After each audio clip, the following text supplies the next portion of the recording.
नमस्कार। आप सभी का मेरे YouTube चैनल पर पुनः स्वागत है। आज हम जो टॉपिक पढ़ रहे हैं वो है क्षेत्रीय सागर परिकल्पना, द कॉन्सेप्ट ऑफ टेरेस्ट्रियल सी। क्षेत्रीय सागर जो संकल्पना है उसको समझने के लिए सबसे पहले हम बात करते हैं समुद्री सीमा के बारे में, मैरीटाइम बाउंड्रीज। समुद्री सीमा से तात्पर्य है किसी तटीय राज्य के तट अथवा तट रेखा से नहीं है, क्योंकि राज्य का नियंत्रण निकटवर्ती सागर या महासागर के कुछ भाग तक होता है, जिसे प्रादेशिक सागर कहते हैं।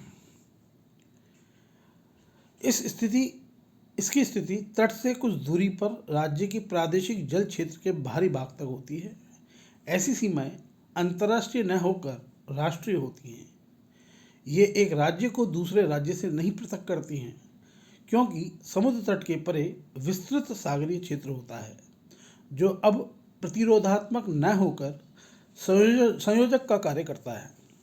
इसलिए ये कहा जाता है कि एक सागर तटीय राज्य विश्व के सभी राज्यों के सम्मुख स्थित होता है। अंतर्राष्ट्रीय सहमति के आधार पर यह निर्णय लिया गया है कि प्रत्येक राज्य अपने तट से 3 मील अर्थात लगभग 5 किलोमीटर तक के जलीय क्षेत्र का उपयोग अपने राष्ट्र हित में कर सकता है। तो समुद्री सीमा मुख्य रूप से अगर सामान्य अर्थों में देखें तो 3 मील या 5 किलोमीटर तक का जो क्षेत्र होता है वो किसी देश की समुद्री सीमा होती है। फिर हम बात करते हैं क्षेत्रीय सागर परिकल्पना, द कॉन्सेप्ट ऑफ टेरेस्ट्रियल सी। सागर के उस भाग को जो सागर तट एवं सागरीय सीमा के बीच स्थित होता है प्रादेशिक सागर, ये प्रादेशिक जल क्षेत्र टेरेस्ट्रियल वाटर्स या उपांत सागर मार्जिनल सी भी कहते हैं। तो वो क्षेत्रीय सागर या उपांत सागर मार्जिनल सी कहलाता है। सर्वप्रथम 17वीं शताब्दी में एक डच ज्यूरिस्ट ग्रोटियस ने स्वतंत्र सागर फ्री सी विचारधारा का प्रचलन किया। इसी प्रतिक्रिया के स्वरूप ब्रिटेन के सेल्डन ने बंद सागर क्लोज सी कॉन्सेप्ट का विचार प्रस्तुत किया। ये दोनों ही विचार अतिवादी होने के कारण स्वीकार नहीं किए गए। क्षेत्रीय जल के संबंध में सबसे अधिक महत्वपूर्ण विचार क्रॉनलियस वॉन वाइकरशेक का है, जो उन्होंने अपना प्रस्तुत किया। उसका सार यह है कि तटवर्ती सागरों पर एक तोप के गोले की मार तक का अधिकार युक्ति संगत है तथा इस पर भी उसी का अधिकार होना चाहिए जिसका तट पर अधिकार है। इस तरह से उन्होंने एक तोप के गोले की मार को ही इसका प्रमुख क्षेत्र बताया कि भाई एक तोप की जो गोला है उसकी जो मार है जितनी दूरी तक होती है किसी देश की सीमा या क्षेत्रीय जल सागर उसका उतना ही दूरी तक होना चाहिए। क्षेत्रीय सागर के संबंध में विचार परिवर्तित रहे, यद्यपि यह सदैव स्वीकार किया जाता रहा है कि उच्च सागर पूर्ण स्वतंत्र रहना चाहिए। जो हाई सी है उस पर किसी का नियंत्रण नहीं होना चाहिए। फिर हम बात करें प्रादेशिक सागर के कार्य, तो फंक्शंस ऑफ टेरेस्ट्रियल सी। तो हम बात करें कि जो प्रादेशिक सागर है उसके जो प्रमुख कार्य हैं उनमें हम बात करें तो प्रारंभिक अवस्था में प्रादेशिक सागर की आवश्यकता राज्य के विदेशी आक्रमण से सुरक्षा एवं मत्स्य व्यवसाय पर नियंत्रण से संबंधित थी, परंतु आज प्रादेशिक सागर का महत्व काफ़ी बढ़ गया है एवं इसके कार्यों में सुरक्षा, तटीय मत्स्यन, खनिज दोहन, तस्करी एवं प्रदूषण पर नियंत्रण आदि को सम्मिलित हो गए हैं। तो सबसे पहले हम बात करें सुरक्षा की, डिफेंस के बारे में बात करें तो प्रादेशिक सागर का सबसे महत्वपूर्ण कार्य सुरक्षात्मक रहा है, क्योंकि सागरीय सीमा खुली एवं असुरक्षित होती हैं। खुले सागरीय भागों से आसानी से तटीय क्षेत्र से महत्वपूर्ण प्रतिष्ठानों को क्षति पहुंचाई जा सकती है एवं इन्हें नष्ट किया जा सकता है। प्रादेशिक जल क्षेत्र के अंतर्गत प्रत्येक राज्य की संप्रभुता प्राप्त होती है एवं वह अपनी सुरक्षा हेतु किसी भी राज्य के जहाजी बेड़े में के प्रवेश को उस क्षेत्र में प्रतिबंधित कर सकता है, उसकी तलाशी ले सकता है अथवा उसके प्रवेश को बलपूर्वक रोक सकता है। वह इस क्षेत्र में सुरक्षात्मक प्रतिष्ठानों का निर्माण भी कर सकता है। नेक्स्ट है मत्स्य सुरक्षा, फिशरीज प्रोटेक्शन। समुद्र तटवासियों को सागर से दो बहुमूल्य वस्तु मिलती हैं, एक तो मछली और दूसरा खनिज। जब तक मछुआरों की नौका एवं उनके मछली पकड़ने के तरीके परंपरागत रहे, मत्स्य अधिकारों को सुरक्षा की कोई समस्या नहीं थी। परंतु आज विश्व में भोज्य पदार्थ के रूप में मछली की मांग में वृद्धि एवं उनके पकड़ने के तरीकों में सुविकसित होने के कारण समूचे परिवेश में महत्वपूर्ण परिवर्तन हुआ है।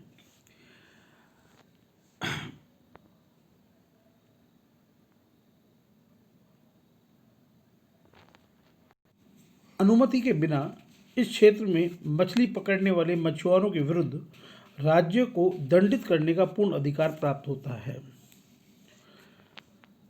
विदेशी मछुआरों को प्रादेशिक जल क्षेत्र में मछली पकड़ने के लिए अनुमति भी प्रदान कर देते हैं। कुछ क्षेत्रों में जो तटीय क्षेत्र है, मछली पकड़ने के व्यवसाय का उपयोग गुप्तचरी व गुप्त सूचनाओं के संग्रह के लिए किया जाता है। इसलिए मत्स्य को सुरक्षा प्रदान प्रादेशिक सागर के द्वारा ही दी जा सकती है। नेक्स्ट है खनिज सुरक्षा, मिनरल्स प्रोटेक्शन। प्रादेशिक सागर विशेष महाद्वीपीय मग्न तट पर खनिजों की दृष्टि से संपन्न क्षेत्र माने जाते हैं। चूँकि महाद्वीपीय मग्न तट स्थल से के ही बड़े हुए भाग हैं, उन पर सभी खनिजों के पाए जाने की संभावना है जो स्थल पर पाए जाते हैं। आज जब स्थल पर ये खनिज धीरे धीरे समाप्त हो रहे हैं, वैज्ञानिक सागर से इनके दोहन की योजना बना रहे हैं। विश्व में कई मग्न तटीय क्षेत्रों से खनिज तेल निकाला जाता है। भारत में भी, जैसे हम जानते हैं, मुंबई हाई में पेट्रोल निकाला जाता है। प्रादेशिक सागर में स्थित अपतटीय क्षेत्र हैं, यहाँ खनिज तेल व प्राकृतिक गैस का उत्पादन हो रहा है। खनिजों की इस बढ़ती संभावना को देखते हुए विश्व के अधिकांश देश विस्तृत प्रादेशिक सागरीय व मग्न तटीय क्षेत्र पर अपना एकांतिक अधिकार प्राप्त करने का प्रयास कर रहे हैं। नेक्स्ट है तस्करी के विरुद्ध सुरक्षा। अतीत काल से ही तस्करी के माध्यम से अरबों रुपयों के सामानों का आदान प्रदान तस्करों के माध्यम से राज्यों के बीच होता रहा है, जिसका राज्य की अर्थव्यवस्था पर प्रतिकूल प्रभाव पड़ता है। प्रादेशिक जल क्षेत्र का प्रयोग सभी राज्य इस प्रकार के अवैध व्यापार को रोकने के लिए करते हैं। क्योंकि इस क्षेत्र पर राज्य का पूर्ण स्वामित्व होता है, उसकी पुलिस या तटीय प्रतिरक्षक इस क्षेत्र में प्रवेश करने वाली किसी भी नौका जहाज की तलाशी ले सकते हैं या उनके मालिकों पर तस्करी के विरुद्ध कार्यवाही कर सकते हैं। तो इस प्रकार तस्करी के विरुद्ध भी ये सुरक्षा प्रदान करता है। एंड नेक्स्ट है नंबर 5, प्रदूषण नियंत्रण एवं सफाई, पॉल्यूशन कंट्रोल एंड सैनिटेशन। प्रादेशिक सागरों का सफाई एवं स्वास्थ्य की दृष्टि से भी महत्व है। इस क्षेत्र में आने वाले जहाज़ों के यात्रियों के स्वास्थ्य की जांच की जा सकती है एवं उन्हें छुआछूत आदि की बीमारी होने पर दूर रखा जा सकता है। इसी प्रकार प्रादेशिक जल क्षेत्र में प्रदूषण नियंत्रण हेतु पेट्रोलियम आदि प्रदूषक पदार्थों के विसर्जन पर रोक लगाई जा सकती है, ताकि मत्स्य क्षेत्रों एवं समुद्री जीवों पर इनका कोई प्रतिकूल प्रभाव ना पड़े। तो इस तरह प्रादेशिक सागर के अनेक कार्य हैं, जैसे सुरक्षात्मक भी रहा, मत्स्य सुरक्षा भी, खनिज सुरक्षा भी, तस्करी के विरुद्ध सुरक्षा, प्रदूषण से नियंत्रण करना आदि ये प्रादेशिक सागर के कार्य रहे हैं। सागरीय मेखलाएँ, मैरीटाइम जोन्स के बारे में बात करें तो तकनीकी एवं वैदिक दृष्टि से राज्य की प्रभु सत्ता प्रादेशिक सागर की सीमा तक समाप्त हो जाती है, परंतु उससे आगे के समुद्र क्षेत्र पर भी उसका कुछ नियंत्रण देखा जाता है।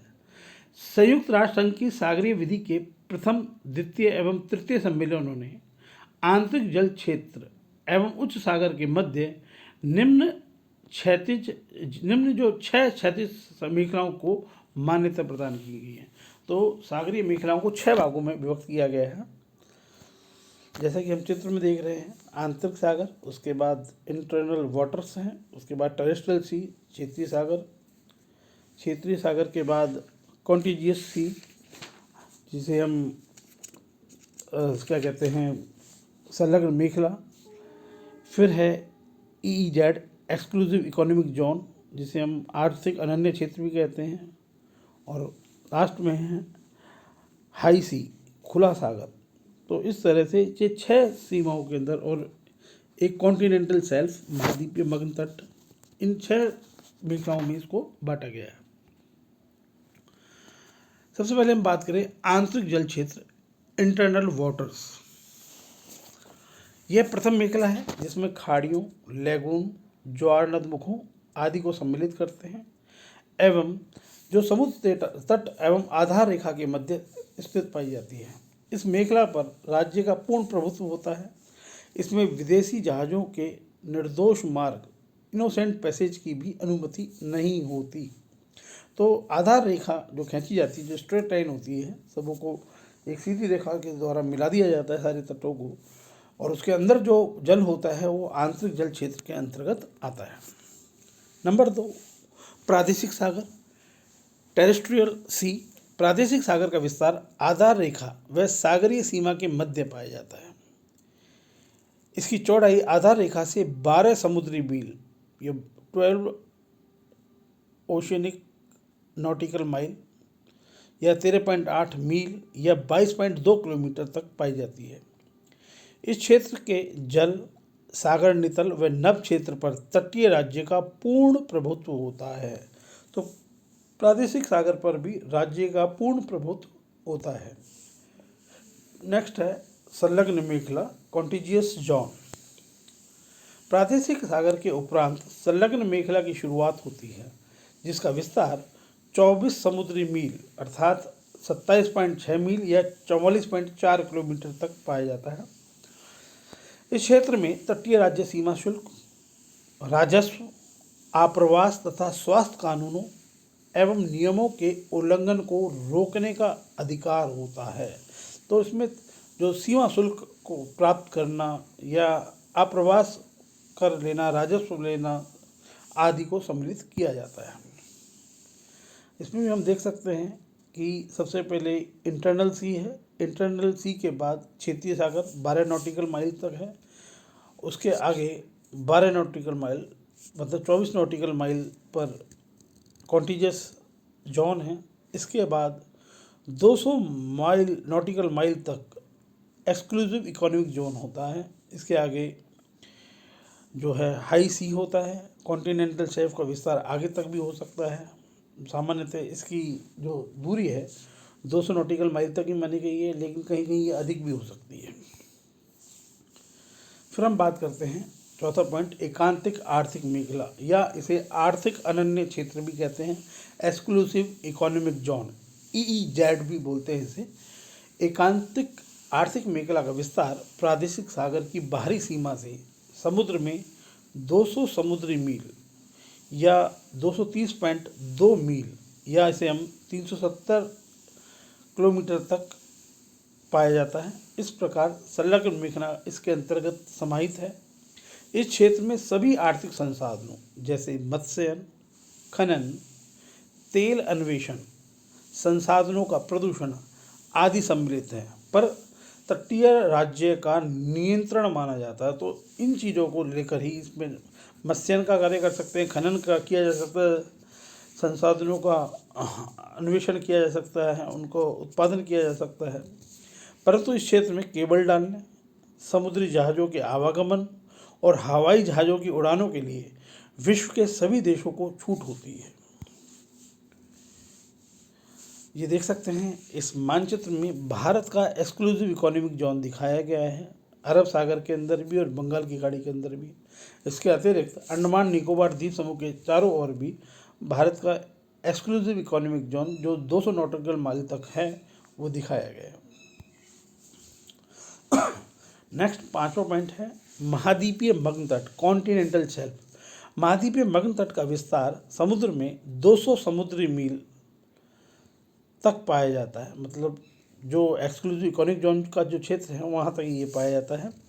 200 समुद्री मील से अधिक चौड़ाई के महाद्वीपीय मग्न तट को विस्तारित महाद्वीपीय मग्न तट, एक्सटेंडेड कॉन्टिनेंटल शेल कहते हैं। इसके लिए राज्यों को अलग से अपने दावे के समर्थन हेतु महाद्वीपीय मग्न तट आयोग के समक्ष साक्ष्य प्रस्तुत करने होते हैं। तटीय राज्य को महाद्वीपीय मग्न तट के खनिजों के अन्वेषण एवं उपयोग का अधिकार प्राप्त होता है। तो मग्न तट से खनिजों का अन्वेषण किया जा सकता है। इस प्रकार वह इस क्षेत्र में खनिज तेल की खोज के लिए खुदाई, पाइपलाइन बिछाने एवं अंतः समुद्री केबल डालने का कार्य कर सकता है। तो आर्थिक अनन्य क्षेत्र के साथ साथ महाद्वीपीय मग्न तक जहाँ तक है उस पर उसका अधिकार होता है। नेक्स्ट है 6th पॉइंट, उच्च या खुला सागर, हाई सी। यह सागर की सबसे अंतिम मेखला है जो समूची मानव जाति की संपत्ति है। इस पर किसी देश का अधिकार नहीं होता। इस क्षेत्र में नौ परिवहन, हवाई जहाज उड़ाने, अंतः समुद्री केबल डालने, मछली पकड़ने एवं वैज्ञानिक शोध करने के लिए विश्व के सभी देशों को समान अधिकार प्राप्त है। मतलब इस क्षेत्र में विश्व के कोई भी देश के नागरिक जाकर संसाधनों को भोग कर सकते हैं। इसमें सागर के उस समस्त भाग को सम्मिलित करते हैं जो एकांतिक आर्थिक मेखला में नहीं सम्मिलित होता। तो इस तरह उच्च सागर पर समूची मानव जाति का अधिकार होता है। नेक्स्ट हम भारत की सागरीय मेखलाओं के संदर्भ में बात करें तो सन 1956 से पूर्व भारत में 3 समुद्री मील चौड़े प्रादेशिक जल क्षेत्र को मान्यता दे रखी थी। मात्र 3 समुद्री मील तक का जो क्षेत्र था वो प्रादेशिक समुद्र था, क्षेत्रीय सागर था भारत का। परंतु 1956 ईस्वी में राष्ट्रपति की घोषणा के द्वारा इसे बढ़ाकर 12 समुद्री मील कर दिया गया। तो 1956 के बाद जो भारत का प्रादेशिक क्षेत्र था या क्षेत्रीय सागर था वो 3 मील से बढ़कर 12 नॉटिकल समुद्री माइल हो गया था। सन 1956 में ही भारत की संसद ने प्रादेशिक जल क्षेत्र, महाद्वीपीय मग्न तट, एकांतिक आर्थिक मेखला एवं सागरीय मेखला अधिनियम पारित किया। इस अधिनियम के अनुसार भारत की प्रभुसत्ता प्रादेशिक सागर के सागरीय नितल, अवमृदा एवं नभ क्षेत्र तक विस्तृत पाई जाती है। इस अधिनियम के अनुसार भारत की संलग्न मेखला जो कॉन्टिजियस जोन है का विस्तार प्रादेशिक जल क्षेत्र के बाद सागर तट से 24 समुद्री मील की दूरी तक पाया जाता है। इसी प्रकार महाद्वीपीय मग्न तट का प्रश्न है तो उसकी सीमा महाद्वीपीय पार्श्व के बाहरी किनारे, यह हम कह सकते हैं आधार रेखा से 200 समुद्री मील की दूरी तक विस्तृत पाई जाती है। आर्थिक अनन्य मेखला की स्थिति प्रादेशिक सागर की आधार रेखा से 200 समुद्री मील तक विस्तृत पाई जाती है। तो महाद्वीपीय मग्न तट और आर्थिक अनन्य जो क्षेत्र है वो 200 समुद्री मील तक ही पाए जाते हैं। प्रादेशिक सागर का बढ़ता महत्व। वर्तमान में प्रादेशिक सागर का महत्व बढ़ता जा रहा है। उसके बारे में अगर हम बात करें तो आज वैज्ञानिक एवं तकनीकी प्रगति के साथ साथ प्रादेशिक सागर के महत्व में भी उत्तरोत्तर वृद्धि होती जा रही है। कुछ दशक पूर्व कुछ फैदम की गहराई को छोड़कर अधिकांश सागर नितल का अन्वेषण नहीं हुआ था एवं मत्स्य व्यवसाय के अलावा उसका कोई आर्थिक महत्व नहीं था। परंतु आज नई प्रौद्योगिकी के विकास के साथ ही इस क्षेत्र के संसाधनों का सम्यक दोहन किया जा सकता है, जिसके कारण यह राज्य के लिए एक महत्वपूर्ण क्षेत्र हो गया है। आज ये प्रादेशिक सागर भोज्य पदार्थों के अतिरिक्त खनिज संसाधनों जैसे खनिज तेल, कोयला, मैग्नीशियम, कोबाल्ट, निकल आदि का बहुत बड़ा आगार है। मतलब यहाँ बहुत सारे ये खनिजों का भंडार पाया जाता है। यहाँ तक कि वैज्ञानिक बढ़ती हुई आबादी को भोजन प्रदान करने के लिए अब सागर की तरफ देख रहे हैं। यही कारण है कि सभी तटीय राज्य ये चाहते हैं कि प्रादेशिक सागर के समूचे मग्न तटीय क्षेत्र की खनिज संपदा के दोहन का उन्हें समूचा अधिकार मिलना चाहिए। क्योंकि स्थल पर उपनिवेशन हेतु अब अतिरिक्त भूमि शेष नहीं रह गई है, अतः विश्व का ध्यान समुद्र की तरफ बदल रहा है, जिसमें भावी संभावनाएं निहित हैं। वैज्ञानिकों के अनुसार समुद्र से खनिजों एवं गैसों का अपार भंडार संरक्षित है। साथ ही साथ समुद्र वर्तमान खाद्य समस्या के समाधान में महत्वपूर्ण भूमिका अदा कर सकता है। अतः वर्तमान में प्रादेशिक सागर का महत्व निरंतर बढ़ता जा रहा है। थैंक यू, धन्यवाद। इसी तरह मेरे वीडियो को देखने के लिए मेरे चैनल को लाइक करें, सब्सक्राइब करें, शेयर करें। धन्यवाद।